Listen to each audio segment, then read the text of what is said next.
Nós vamos abrir a palavra de Deus, no Evangelho, segundo escreveu Mateus, no capítulo 13, versículo 31 até o versículo 33.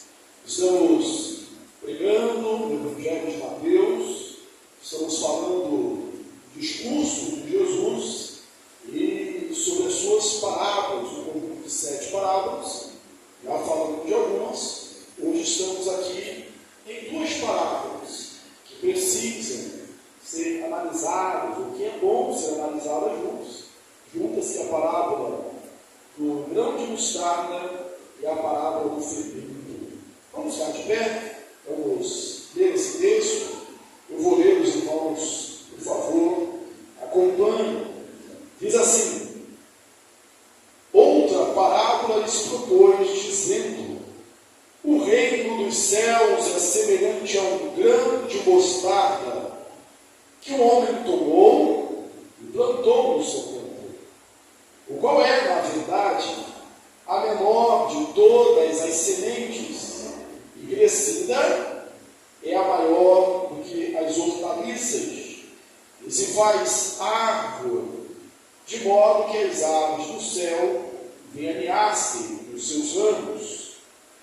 Disse-lhes outra parábola: o reino dos céus é semelhante ao fermento que uma mulher tomou e escondeu em 3 medidas de farinha, até ficar tudo levedado. Amém? Assentados. A primeira parábola aparece nos 3 evangelhos sinóticos, e a segunda parábola apenas aqui no Evangelho de Lucas. Você que está acompanhando, nós já falamos sobre a parábola do semeador, que uma parte da semente caiu no meio do caminho, outra caiu no meio dos espinhos, outra caiu no meio do terreno rochoso, e por fim, uma caiu em boa terra e produziu 100, a 60 e a 30 por. Ouviu também a parábola do joio no meio do trigo, parábolas ali agrícolas, falando do interior, falando da produção, falando do cultivo. E essas parábolas, junto com as que nós lemos hoje, elas têm um propósito de explicar aos discípulos, quem sabe até mesmo consolá-los da demora do estabelecimento do reino, ou do começo pequeno do reino, porque eles criam que Jesus era o Messias que eles esperavam. Jesus anunciava o reino de Deus, só que os discípulos tinham possivelmente, junto com o restante de Deus, um conceito diferente de reino de Deus do que o próprio Jesus tinha. Para eles, o reino de Deus era o apogeu de Israel. O reino de Deus era Israel o todo, Israel dominando, Israel subjugando Roma, livrando eles da opressão. Só que para Jesus o reino de Deus não era deste mundo. O reino de Deus não consistia nessas coisas. O reino de Deus estava no coração. O reino de Deus tinha a ver com a vida eterna. Eles não entendiam isso. Outra coisa que eles possivelmente não entendessem é porque parece que o trabalho surge tão pouco efeito. Jesus pregava, as multidões atendiam, milagres eram feitos, mas daqui a pouco Jesus estava sendo rejeitado. Daqui a pouco vinham os fariseus, os escribas, e começavam ali um tumulto, e ele tinha que sair do lugar. E talvez ele estivesse perguntando mais: por que as coisas não são mais rápidas? Por que não acontecem de uma forma mais acelerada? Por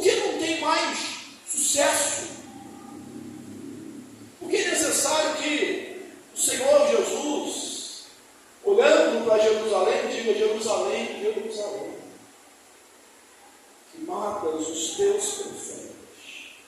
Quantas vezes quis eu ajudar-te debaixo das minhas asas, como a galinha junta os seus pintinhos, e vós não fizeste. A palavra lá do Evangelho de João, no prólogo, no capítulo 1, fala que o verbo se fez carne, veio para o que era seu, mas os seus não receberam. Então vem esse questionamento que estivesse lá incomodando os discípulos, eu não sabia disso. Quando falamos aqui da parábola do semeador, eu dei um destaque, espero que esteja na mente dos irmãos, porque quando a semente cai no bom solo, o evangelista, Mateus, assim, enfim, não caiu no bom solo. Porque até então, era só perda, era só prejuízo para o agricultor, era só expectativas não atendidas, eram só frustrações, era só problema. Senhor, a palavra não é boa? Por que então tem joio lá no meio do trigo? Por que apareceu um joio no meio do trigo? Parábola da semana passada. Ele falou, o inimigo fez isso. Não foi um acidente. Não se esqueça. A nossa guerra não é contra a carne ou contra a sangue, mas é contra os principados, contra as potestades dominadoras deste mundo tenebroso. Esse par de parábolas que nós estamos tratando hoje, o grão de mostarda e o fermento, eu disse que elas precisam ser tratadas juntas, porque elas falam de pequenos começos e grandes fins, de coisas pequeníssimas no seu nascedouro, que ninguém dá nada por ela, que ninguém acredita, que é uma palavra insignificante, mas que o tempo dirá o que ela é de fato, que no seu estado final será diferente. Ambas as parábolas tratam de inícios e fins. E já Jesus sabe, né, o fim das coisas é melhor que o princípio. O princípio é melhor que o fim. Mas o fato é que esta parábola tem em comum isso. Elas tratam de princípios e fins. Todas as coisas Jesus de Marcos ensinou a eles por parábolas. Parábola é colocar nada lá. É pegar uma verdade espiritual que talvez o ouvinte não entenda, não esteja preparado para entender, mas você explica com algo que seja do seu cotidiano, que seja uma realidade para ele, que seja uma coisa mais palpável, mais concreta. Você conta uma história, você ensina de maneira concreta, ao invés de falar apenas de um conceito. E Jesus, mestre, era mestre também em fazer isso. Outra parábola ali lhes propôs. O reino de Deus é semelhante a um grão de mostarda. Mostarda é uma planta, é uma hortaliça. Nos evangelhos, aqui, a mostardeira em Mateus e Lucas, elas são chamadas de árvore. Cresce, vira uma árvore. E no evangelho de Marcos, é apenas uma hortaliça.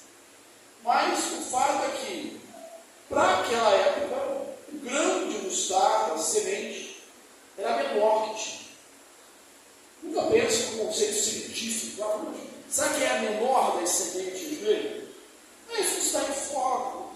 O que está em foco aqui são os contrastes. E na época de Jesus, considerava-se, o povo entendia, era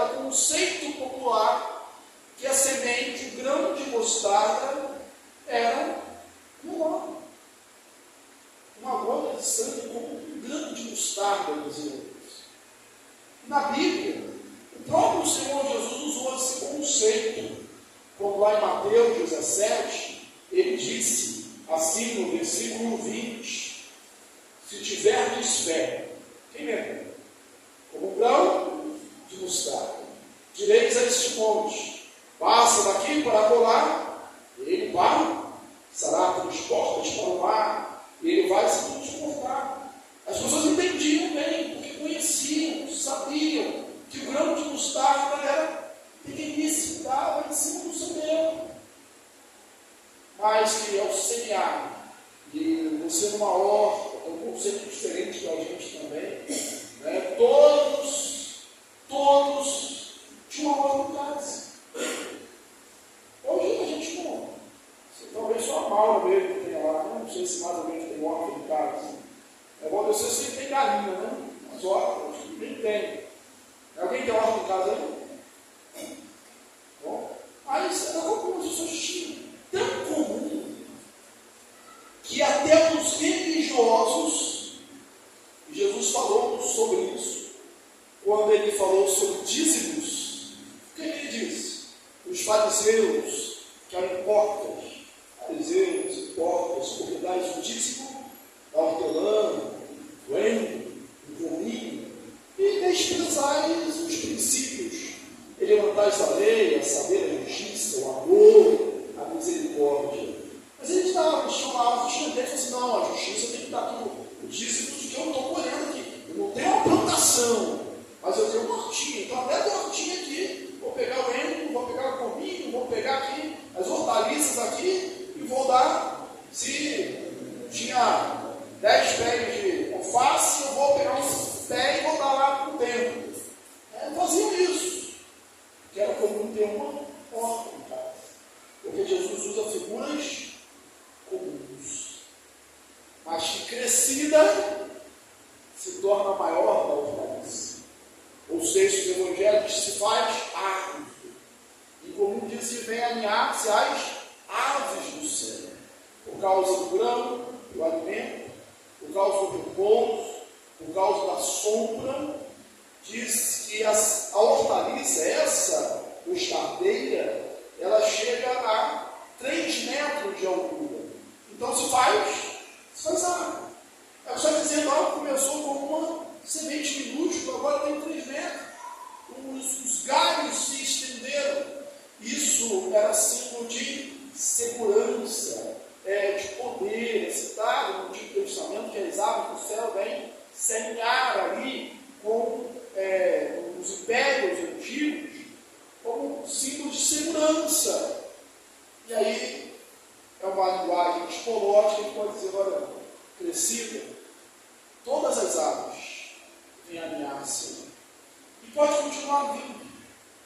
Debaixo dela haverá sombra, nela haverá alimento, nela haverá abrigo, nela haverá lar, haverá ninhos, haverá segurança, haverá refúgio para todos quantos a buscarem. Então está dizendo: assim é o reino de Deus. Assim é o reino de Deus. Mas se a mostardeira, o grão de mostarda, ela mostra esse crescimento do reino em extensão, o fermento mostra esse reino em intensidade. Repito, se o grão de mostarda mostra o reino de Deus em extensão, o fermento mostra em intensidade, a sua força, a velocidade dessa expansão. Disse-lhes outra parábola: o reino dos céus é semelhante a um fermento que uma mulher tomou e escondeu em 3 medidas de farinha, até ficar tudo levedado. Irmãos, eu estou dizendo aqui toda parábola, Jesus fez uma coisa do cotidiano. Todo mundo sabia ali que era semear, todo mundo sabia que era o joio, a erva daninha, no meio da plantação. Era fácil. Mas agora Jesus vai mais fundo nisso. É como se ele dissesse, olha, eu quero que vocês entendam. Porque mesmo que você não sabe o que é um campo, mesmo se você não souber o que é uma horta, não é possível que você não saiba o que é uma cozinha. Uma cozinha você sabe o que é. Naquele tempo, eu lembro quando eu era criança, meu pai era do interior, do estado do Rio de Janeiro, Itaperuna, lá no interior mesmo de Itaperuna. E naquele tempo lá não tinha luz, não tinha nada quando eu era criança. Eu gostava muito. A primeira aventura naquele tempo. Eu gostava mais do tempo que agora, era muito diferente. E a coisa que eu mais estranhava lá é que não tinha dom. Não tinha pão, não tinha padaria. Padaria. Era o que o pessoal fazia em casa. O tempo de Jesus também não tinha essa comodidade. Você chegava, vai na padaria comprar o meu pão, e ainda o pessoal, tem gente que pergunta, ó, quer mais clarinho, quer mais escurinho, e se o pão tiver mais de 30 minutos lá, você não quer, você não vou esperar aqui para sair o pão fresquinho. Não tinha esse negócio. Quando a visita chegava, você tinha que fazer o pão. Ela falou somente que você não tinha mulher. Ela pegou e escondeu 3 medidas de farinha, 3 sacas de farinha. 3 sacas, aqui uma saca, na medida traduzida, a medida, 13 litros de 13. Vamos lá para 13. 3 vai dar 39. Como a gente não mede farinha em litro, seria hoje 20 quilos de farinha. Vocês dizem, é farinha demais, né? É farinha demais. E ela escondeu, eu estou ali no fermento. Mas não é impossível essa medida toda. Por quê? Porque se você for lá no Antigo Testamento, no Gênesis 18, versículo 6, Sara, a esposa de Abraão, pegou essa mesma medida quando 3 homens, anjos, vieram visitá-los. E ela põe ali. E eu não sei, e aí a gente vai, o pessoal mais maduro, vai entender melhor do que os mais novos. Quando eu era criança, eu não via ninguém fazer pão, mas eu via minha avó fazendo pastel. Mas o pastel da minha avó não era com aquela massa que você compra no mercado, a pessoa não comprava. Ela tinha uma pedra especial, fazia massa, batia, estava fervendo. Aí na minha cabeça, depois de tanto bater, ela falava que ia descansar, deixar a massa descansar. Por quê? Porque agora não tinha mais nada o que fazer. A gente não via o fermento. Esse é o segredo do fermento. Aqui vai falar de levedura. A gente pode entender como sinônimo, mas havia uma diferença. Nosso fermento hoje é cheiroso, é agradável, é límpido, é claro. A levedura era uma massa já fermentada que representava água e usava ali para fazer a fermentação, inclusive podia estragar. Por isso que, tal momento, teve uma época que eu soube o pouco de fermento revela toda a massa no sentido de corrupção, no sentido de pecado. Mas o fato é que o fermento era colocado para fazer o quê? Para fazer crescer. E depois que você mistura o fermento, não dá para você olhar e dizer, aqui está o trigo e aqui está o fermento. Ele está misturado. Você não enxerga mais o fermento. E a vovó deixava lá, e você deve ter tido essa experiência, porque agora não tem mais nada para fazer, só esperar. É só ver o milagre acontecer. E é realmente, o milagre vai acontecer. Da mesma forma que o grãozinho de mostarda se transformou numa grande árvore, aquela massa ela vai crescer sem que você tenha que fazer mais esforço, porque o fermento está ali. É só esperar, acredite, o milagre vai acontecer, a massa vai crescer, ela vai se tornar grande, ela vai expandir. É só você ter paciência. As minhas férias, eu resolvi fazer bolo. Nunca tinha feito bolo, eu resolvi fazer bolo. um flocão no atacado. Então, em casa a gente come pão, é só um cuscuz. Então eu falei, deve ter uma receita aqui com esse negócio de flocão. Aí eu fui ver, tinha uma faixa, agora só bate no liquidificador. Eu fiz, deu certo. Quando esse ficou até com ciúme aí do bolo que eu trouxe, né? Mas pode trazer de você, só foi aquela vez. Mas o fato é que você põe lá, depois você põe o bolo, lá no YouTube que eu vi, a receita, você olha só, 30 minutos, não abre o fogo. Não é isso? Você põe lá, não fica curioso se vai ficar bom, se vai ficar bom. Porque se você abrir antes, o que acontece aí? Fogo, fermento, não vai acontecer. É necessário esperar. Pega o teu caminhão do Senhor, deixa a missão dele. Vai sentir o seu próprio mal. Larga a ansiedade lá. Esquece todas essas coisas. Deixa o milagre acontecer. Porque da mesma forma que o grão de mostarda se tornou uma árvore, e o fermento, aquela massa que você põe ali no forno, ela vai crescer, ela vai tomar uma forma, ela vai ser aquilo que não era. Assim é com o reino de Deus. Assim são com as vidas. E se os discípulos estavam frustrados naquele tempo, por que nós não ficamos, ou não ficaríamos nesses tempos? Quantas vezes a gente investe, a gente prega, a gente discipula. Quando falei da parábola do semeador de Cício, né? Parece que aquela que caiu no meio ali do solo rochoso, talvez seja a que mais causa estranheza na gente, que a pessoa chega na igreja, ouve a palavra e fica animada, ela cresce e daqui a pouco quer trabalhar e até às vezes criticando o pastor tem que trabalhar mais e criticando todo mundo porque ela quer ver o negócio crescer, mas daqui a pouco vai. Muitas vezes acontece. E a gente olha assim, poxa, não está tão bem. Tem até um hino que diz isso. Quantos corriam bem, 20 anos, agora não tem outros que foram, mas estão cansados, né? Eles sabem que estão indo bem com os espíritos, eles estão sufocados, estão sem ar, né? Então a gente fica às vezes frustrado.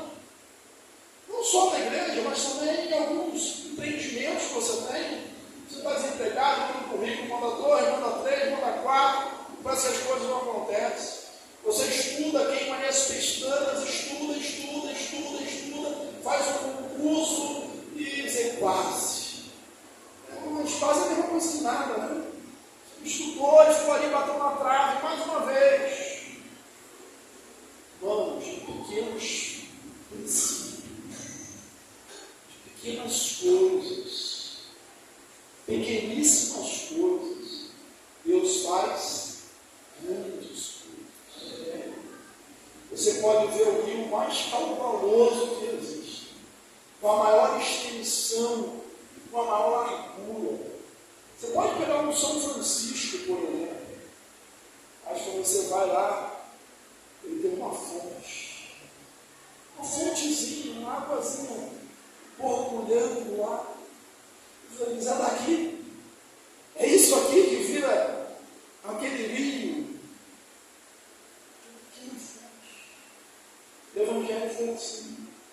Nós estudamos aqui, foi proposital, relembramos Atos dos Apóstolos, na introdução. Como começou a igreja? Sempre, todos os apóstolos. Um negou, outro traiu, os outros estavam com medo escondido, com portas trancadas por causa dos judeus. A Assembleia que se reúne para eleger Matias era de 120. Como isso? Depois de 3 anos de ministério com Jesus, só tem isso. Aí vem o Espírito Santo, Pedro prega e sobe para 3.000, depois para 5.000, depois a multidão atende unânime a pregação de Filipe, e depois, se a multidão numerável, a igreja vai crescendo, que se multiplicando. E hoje, o cristianismo é a maior religião do mundo. Estamos em todos, muitos lugares, existem campos ainda. Eu parece que dizia, olha, a mostardeira cresceu. É uma árvore. As aves do céu vêm sem ar. E ele diz, e o dia ainda não acabou. Ainda não acabou. Porque quando o dia vai acabar, essa linguagem escatológica, quando o evangelho do reino foi pregado a todo mundo, e aí sim, virá o fim. Deus é que conhece os tempos. Lembrando de Atos dos Apóstolos, quando os discípulos perguntaram, é este o tempo, Senhor, que há de restaurar Israel? Que Jesus respondeu para eles, não vos compete, nada contra de vocês. Não vos compete saber épocas ou tempos que o Senhor determinou para a sua exclusiva autoridade.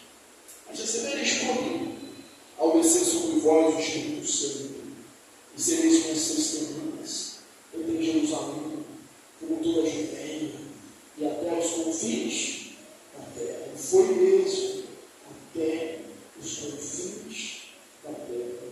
Então, não desanime quando a entrevista de emprego deu certo. Não desanime quando o concurso que você tinha ali, já passei por isso, você agora vai. Agora vai. Eu errei só uma questão, agora vai. E você diz, não foi. Nem acredite. Em pequenos começos, Deus faz grandes coisas. Uma fonte, Deus faz um rio. Às vezes um negócio começa pequenino. A gente tem exemplos assim. Né? As pessoas se transformam em uma grande empresa. Uma igreja pequena, às vezes nós carregamos essa cifra dos nossos perguntando, mas por que cresce? A gente quer crescer, mas Deus sabe de pequenas coisas, Ele faz grandes coisas. Eu já contei aqui, eu vou repetir, só fugiu-me agora o nome do diácono. Mas também, quem mandou de pegar um sermão sobre? Tinha um diácono. A igreja, 200 anos praticamente atrás, ele foi para a igreja, viu uma nevasca. E já não ninguém vai, mas eu vou. Ele foi para a igreja. Abriu a igreja. Com um irmão, aí ninguém. O pastor não foi, presbítero não foi, nem o irmão que canta foi, ninguém que prega foi, mas foi um distante. Também que eu nunca tinha estado na igreja, um jovem, 16, 17 anos. E aí o pessoal que estava na igreja, 2, 3, falou assim, ó, mais antigo, irmão do quartel mais antigo que é você. Você é o diácono. Alguém tem que pregar é você, eu nunca preguei. Aí ele pega lá em Isaías, e abre o texto assim, diz assim, olhai para mim. Olhai para mim. E ele leu esse texto e ele ficou 15 minutos falando disso, olhai para mim. E Deus diz, olhai para mim. E o jovem estava olhando para ele e no final disso, apontou para o jovem, jovem, olhe para Jesus. Jovem, olhe para Jesus. Jovem, olhe para Jesus.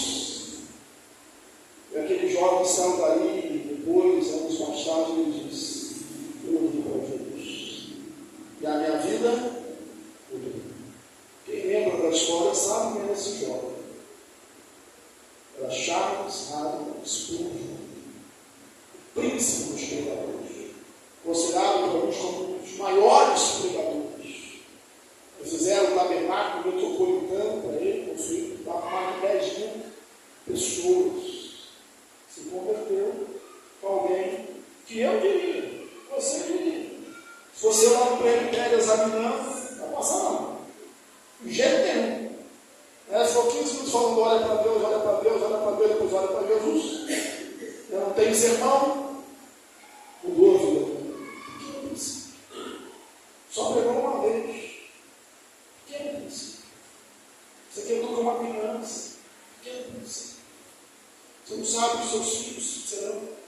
Eu gosto muito de uma frase que diz assim, todo homem, qualquer um, pode contar quantas sementes há numa maçã, mas só Deus sabe quantas maçãs maçãs há uma semente. Eu digo aqui o autor da frase, mas só Deus pode fazer. Os pequenos princípios. Por isso não desanime. Tenha bom ânimo. É pequeno hoje, é o início hoje, mas só Deus sabe o que vai acontecer. O milagre lá embaixo da terra, transformar a semente em planta, o milagre do fermento da massa, não sou eu, não é você que faz, é Deus que faz. Por isso, nós devemos continuar orando como Abacuque. Senhor, aviva a tua obra, faça conhecida o decurso dos anos, porque só Ele pode fazer. Por isso, nós vamos continuar orando como Jesus ensinou. A seara, na verdade, é grande. Os trabalhadores são poucos. Rogai, pois, ao Senhor da seara que mande trabalhadores da sua seara. Que Deus nos abençoe. Rica e abundantemente. Feche os olhos. Vamos orar ao Senhor.